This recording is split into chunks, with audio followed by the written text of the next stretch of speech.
बिस्मिल्लाहिर्रहमानिर्रहीम। अस्सलाम वालेकुम। आज 7 अक्टूबर बरोज़ बुध हम बात करेंगे अपोजिशन की तहरीक के हवाले से। एक तो आज नवाज़ शरीफ के ख़िलाफ़ जो नवाज़ शरीफ की अपीलें हैं उनके ऊपर समाअत थी और उस हवाले से बड़ी अहम डेवलपमेंट हुई है इस्लामाबाद हाई कोर्ट में। वो भी मैं आपके साथ मुख्तसरन शेयर करूँगा। उसमें कुछ ऐसा है नहीं कि जो मैं आपके साथ शेयर करूँ, टेक्निकल चीज़ें हैं प्रोसीजर की, जो हमारा CRPC का प्रोसीजर है वो मैं आपके साथ मुख्तसरन शेयर करूँगा। इसके अलावा हम बात करेंगे कि इमरान खान ने उस्मान बुज़दार को स्पेशल टास्क दे दिया है और वो है एहतजाजी तहरीक। वो जो एहतजाजी तहरीक है जो बेसिकली इदारों के ख़िलाफ़ तहरीक है और इदारों के ऊपर गालम गलूच करने की तहरीक है, उसको सख्ती से उसको रोकने का उसकी वजह यह है कि कोरोना वायरस की वजह से जो दोबारा हालात ख़राब हो रहे हैं, तो ऐसे में हुकूमत इस फ़ैसले पर पहुंची है कि एहतजाज की इजाज़त ना दी जाए, जलसों की इजाज़त ना दी जाए, क्योंकि उससे बड़े लेवल पर जो कोरोना वायरस है उसके फैलने का ख़दशा है। वो आज मीटिंग हुई है, उसमें कुछ और अहम बातें वो भी मैं आपके साथ शेयर करना चाहूँगा। और फिर हम बात करेंगे मौलाना फजल रहमान आए हुए हैं मरीम नवाज़ के पास और बेसिकली वो पैगाम लेकर आए हैं और ये वो पैगाम है जो उस दिन चक शहजाद में उनको मिला था और वो आज पैगाम पहुँचाने मरीम सफदर के पास आए हैं। वो क्या पैगाम है और वो क्या डिस्कशन है वो भी मैं आपके साथ शेयर करूंगा। पहले हम बात कर लेते हैं नवाज शरीफ के ख़िलाफ़ आज एवनफील्ड और अल अजीज़िया रेफरेंस की अपीलें, जो सज़ा थी उसके ख़िलाफ़ अपीलों पर समाअत थी और उसमें अभी कार्रवाई चल रही है summoning of accused. Summoning of accused में पहले वारंट्स जारी हुए थे, बेलेबल, फिर नॉन बेलेबल, और नॉन बेलेबल वारंट्स के बावजूद जब नवाज शरीफ अदालत में पेश ना हुए, उनकी जो हाज़िरी से इस्तिस्ना की दरख्वास्तें थी वो खारिज हो गई, उनके वकला ने अदालत में आना छोड़ दिया।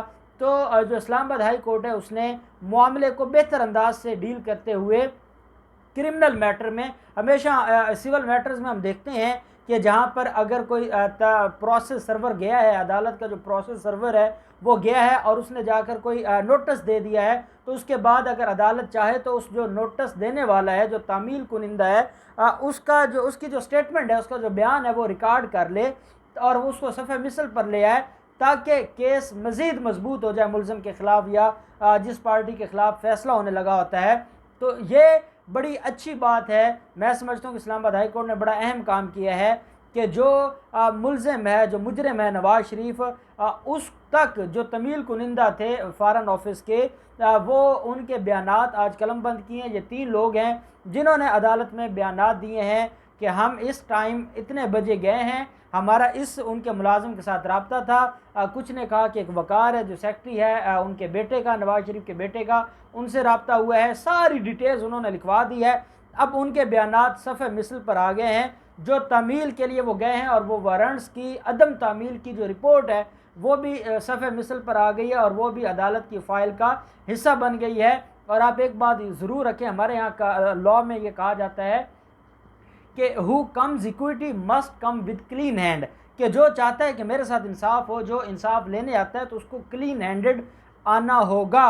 अब नवाज शरीफ के बारे में जो लोग ये कह रहे हैं कि उनकी अपीलों पर उसके ये जो कंडक्ट है उसका असर नहीं पड़ेगा, और हमेशा जब भी आप अपील में जाते हैं तो आप एक ग्राउंड लेते हैं और आप कहते हैं कि प्रीवियसली जो कंडक्ट ऑफ अक्यूज्ड है वो ऐसा नहीं है कि जिसके बारे में ये कहा जाए कि मुलजिम पहले भी ऐसे काम करता था या मुजरिम के ख़िलाफ़ पहले भी केसेस थे। तो कंडक्ट बड़ी चीज़ होती है, हमारे क्रिमिनल लॉ में डिस्कस होता है, करैक्टर डिस्कस होता है। ये आर्टिकल है कानून शहादत का जो ये कहता है कि करैक्टर डिस्कस हो सकता है। सिविल लॉ में ये बिल्कुल इरेलीवेंट है लेकिन क्रिमिनल लॉ में ये रेलिवेंट है। तो करैक्टर डिस्कस कैसे होता है? यह करैक्टर ही है जो नवाज शरीफ अपना शो करवा रहे हैं कि वो मीडिया के ऊपर तकरीरें भी करते हैं, वो अपनी पार्टी रहनुमाओं से तकरीरें भी करते हैं। इसका मतलब है वो होश व हवास में है और सारा दिन मीडिया के ऊपर जो खबर चलती है कि उनको वारंट्स जारी हो गए, उनके नॉन अवेलेबल वारंट्स आ गए, उनके खिलाफ ये कार्रवाई हो गई और उसके बावजूद वो पेश नहीं होते, तो इसका मतलब ये है कि उनका जो कंडक्ट है वो फाइल का हिस्सा बनता जा रहा है। और उसके बाद अपील में जब उनके वकला बहस करेंगे और वो ग्राउंड्स लेंगे कि जनाब मुजरिम इनोसेंट है, मुजरिम का कंडक्ट ऐसा नहीं है, तो ये सारी चीज़ें उनके खाते पड़ेंगी। और ये टेक्निकली मैं आपको बता रहा हूँ कि नवाज शरीफ की अपीलों में अगर पहले चांसेस कोई 40% थे कि उनको रिलीफ मिले, अब वो 25% पर आ जाएगा। ये इतना इसका असर होता है। तो अब उनको इश्तिहारी डिक्लेयर करवाने की जो कार्रवाई है वो शुरू हो गई है। डान अखबार और जंग अखबार में जारी किया जाएगा उनका जो इश्तिहार है, और वो इश्तिहार ना सिर्फ high court, Islamabad high court के बाहर लगाया जाएगा, ना सिर्फ वो जाती उम्रा और एच ब्लॉक में लगाया जाएगा, बल्कि वो एवन फील्ड में जो उनकी रिहाइश गाह है वहाँ पर भी चिस्पा किए जाएंगे, और लोग आकर देखेंगे कि यह एक इश्तिहारी और मफरूर और भगोड़े का घर है। और वो जो नवाज शरीफ है उसके बारे में सारी दुनिया पहले जानती है, मज़ीद चीज़ें क्लियर हो जाएंगी। अब ये प्रोसेस आगे चलता रहेगा। अब हम आ जाते हैं कि इमरान खान ने एक फ़ैसला किया है, और वो है, उसकी दो वजूहात हैं। एक तो वजह यह है कि एपीसी है, एपीसी में नवाज शरीफ की तकरीर को नहीं रोका, इमरान खान ने कहा चलें तकरीर चलने दें और ये एक्सपोज हो जाए। उसके बाद 2-3 खिताबात हुए, पहले मीडिया पर चले, फिर पैमरा ने उसके ऊपर एक्शन लिया और उनकी जो तकारीर हैं वो बंद कर दी, लेकिन वो अब सोशल मीडिया के ज़रिए उसको फैलाना चाहते हैं। ये भी हकीकत है कि अब इमरान खान इस फैसले पर पहुँचे हैं कि इनकी तकारीर हमें उनकी तकारीर से हुकूमत को कोई फ़र्क नहीं पड़ने वाला, ना इदारों को कोई फ़र्क पड़ने वाला है, लेकिन वो इस नतीजे पर पहुँचे हैं कि ये फ़साद फिर अर्द के ज़ुमरे में आता है। ये मुआशरे के अंदर एक जो इंतहा पसंदी है उसको प्रमोट करेंगे, अफरा तफरी का सबब बनेंगे। और जैसे आपने देखा एक बदर रशीद है, वो एक पाकिस्तानी है, उसका दिल दुखा है और उसने जाके FIR दर्ज करवाई है, और ये आज बड़े चौधरी बनकर गए थे थाने में कि हमें गिरफ़्तार कर ले। ये वहाँ जाते हैं जहाँ इनको पता हो कि हमें गिरफ़्तार नहीं किया जाएगा। अगर इतने ही ये चौधरी हैं तो फिर ये नैब ऑफिस में जो इनके ख़िलाफ़ केसेस हैं, ये जाए ना थाना चूंग जहाँ पर 780 लग गया, और वहाँ जाकर गिरफ़्तारी दे, और मरियम सफदर भी गिरफ़्तारी दे। और ये क्या करेंगे, इनका तो जो लीडर है, जो इनका हेड है, वो भगोड़ा है, और उसको अदालत ने आज इश्तिहारी डिक्लेयर कर दिया है। पहले 3 अदालतों से इश्तिहारी डिक्लेयर हो चुके हैं, आज इस्लामाबाद हाई कोर्ट ने भी कार्रवाई शुरू कर दी है। अब इमरान खान ये समझते हैं कि अगर इनको जलसे करने की इजाज़त दी जाती है, एक तो ये रियासत मुखालिफ एजेंडे को प्रमोट करेंगे, ये मोदी के एजेंडे को प्रमोट करेंगे, और हमें FATF के लिए बड़े मसाइल पैदा हो जाएंगे।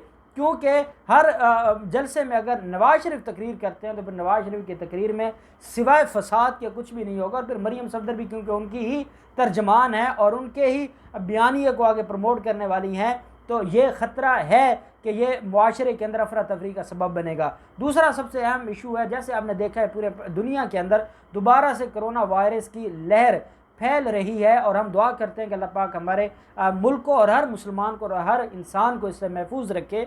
तो वो लहर का ख़तरा अब है, और यही वजह है और यही बात है कि जैसे आप देखें स्कूलों में ये SOPs हैं, और स्कूलों में SOPs के ऊपर ये बातें करते थे कि आपने ये क्यों किया। ज़ायरीन को बुलाया गया तो उनको बड़ी तकलीफ़ थी, स्टूडेंट्स को पाकिस्तान जब वापस बुलाया गया उनको बड़ी तकलीफ़ थी। अपोजिशन एक ही बात किया करती थी कि क्यों उनको बुलाया गया, क्यों इजाज़त दी गई है, क्यों ये सारा कुछ हुआ है। आज उस अपोजिशन को ये सोचना होगा कि अभी तक कोरोना वायरस पूरी दुनिया में ख़त्म नहीं हुआ। आप इंडिया के हालात देख लें, आप अमेरिकन सदर जैसा बंदा नहीं बचा, तो हमारा तो गरीब मुल्क है। ऐसे में अगर ये जलसे करने निकलेंगे तो कोरोना वायरस का ख़तरा बढ़ जाएगा, और कोरोना वायरस के ख़तरे की वजह से इनको हरगिज़ इजाज़त नहीं मिलनी चाहिए कि ये कोई जलसे करें, और इनसे जलसे होने भी नहीं है, और इनको करने की इजाज़त भी नहीं देनी चाहिए। और मैं समझता हूँ ये बड़ा खुशाइंद फ़ैसला है, और इससे ना सिर्फ जो अपोजिशन की एहतजाजी तहरीक है वो ख़तरे में पड़ती नज़र आ रही है, बल्कि अपोजिशन का जो हुकूमत मुखालिफ जो एजेंडा था वो भी अपनी मौताप मर जाएगा। वैसे भी अपोजिशन के जो मुख्तलिफ लीडर्स हैं वो एक दूसरे के ख़िलाफ़ हैं, तो ऐसे में ये मामला अब मज़ीद नहीं चलने वाला।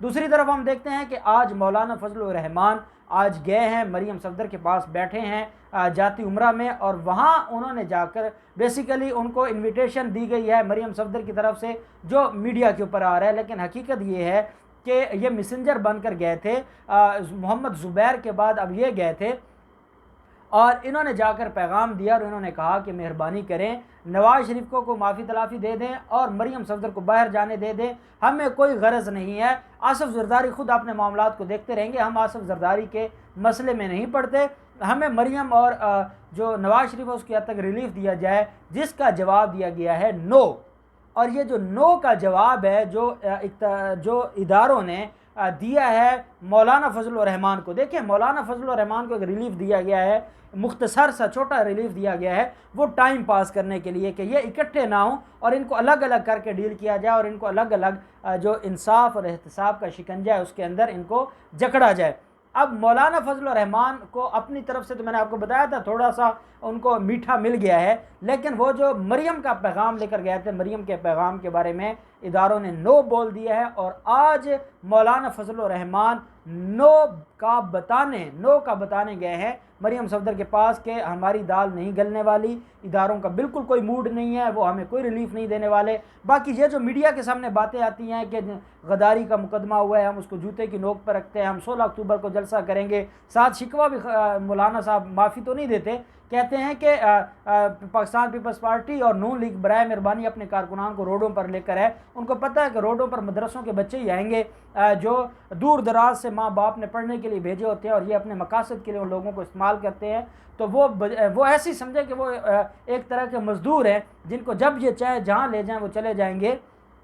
बाकी तो उनके कारकुनान तो है नहीं, ना पाकिस्तान पीपल्स पार्टी के पास कोई चीज़ है, वो भी पैसे दे के आते हैं, और नून लीग तो वैसे बिरयानी पर मशहूर हैं ये लोग। तो ये सारे के सारे जो मामलात हैं, मौलाना आज पैगाम लेकर आए हैं, और जो इनकी तहरीक है, जो PDM है, वो पहले ही जैसे नून लीग ने सारे जो इख्तियारात थे, यहदे थे, वो ख़ुद संभाल कर बैठ गई है, तो आपस में पहले फूट पड़ चुकी है। और ये मुझे नहीं लगता कि ये जो अक्टूबर का महीना है ये गुज़रे और तब तक इनका इत्तेहाद बरकरार हो। ये अक्टूबर के महीने में ही ये जो इत्तेहाद है ये टूट जाएगा, और ये नैब के केसेस में सारे इनको नैब के केसेस से ही फुर्सत नहीं मिलेगी, जो इनके कारनामे हैं, जो इनके करतूत हैं, उनसे इनको फुर्सत नहीं मिलेगी कि ये कोई एहतजाजी तहरीक चलाएँ। इन केसेस में जो भी डेवलपमेंट होगी हम आपके साथ शेयर करते रहेंगे। अल्लाह पाक पाकिस्तान का हामी और नासिर हो। बहुत शुक्रिया। अल्लाह हाफ़िज़। पाकिस्तान जिंदाबाद।